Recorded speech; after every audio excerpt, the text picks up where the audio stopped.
পাগলের চরণে প্রণাম জানাই, জগৎ কল্যাণময়ী জগদ্ধাত্রী মায়ের চরণে হরিবল হরিবল হরিবল।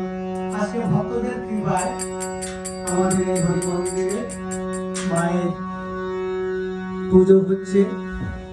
আপনাদের সবার জন্য বলছি, ভক্তরাই সব কিছু করেছেন। এক ভক্ত মায়ের মুক্তি দিয়েছেন, আর এক ভক্ত প্রসাদের ব্যবস্থা করেছেন, এবং আমাদের শাস্ত্রীজি তিনি প্রসাদ এবং তিনি পূজার আয়োজন করছেন। সেজন্য এই পূজাটা পুরোটাই ভক্তদের পূজা। মা তার নিজের যা যা দরকার সবকিছু উনি গুছিয়ে নিয়েছেন, আমরা শুধুমাত্র মায়ের সাথে আছি।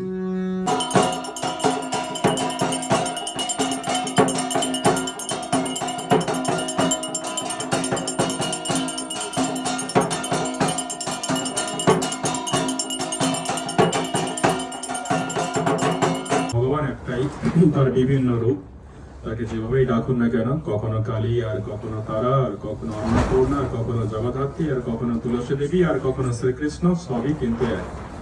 আসুন সবাই মিলে যে যেটা ভালোবাসেন। আপনার লাল কাপড় পরতে ভালোবাসে, কিন্তু দেখুন আমি সাদা কাপড় সবসময় পরি কিনা। কখনো দেখেছেন লাল কাপড় পরতে, হলুদ কাপড় পরতে? দেখেছেন? দেখেননি, কিন্তু ভালোবাসে, এটা লাগে ভালো লাগতে।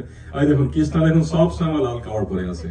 ওকে যত পালন করি না, আজকে দিনে একটু অন্য কাপড় পরতে, তো বলছে কালারটা লাল কাপড় পরে আসছে। দেখুন যে যেটা ভালোবাসে সেইভাবেই প্রার্থনা করুন। রূপটা বিভিন্ন কিন্তু সত্যটা হচ্ছে এক। আসুন সবাই প্রার্থনা করুন।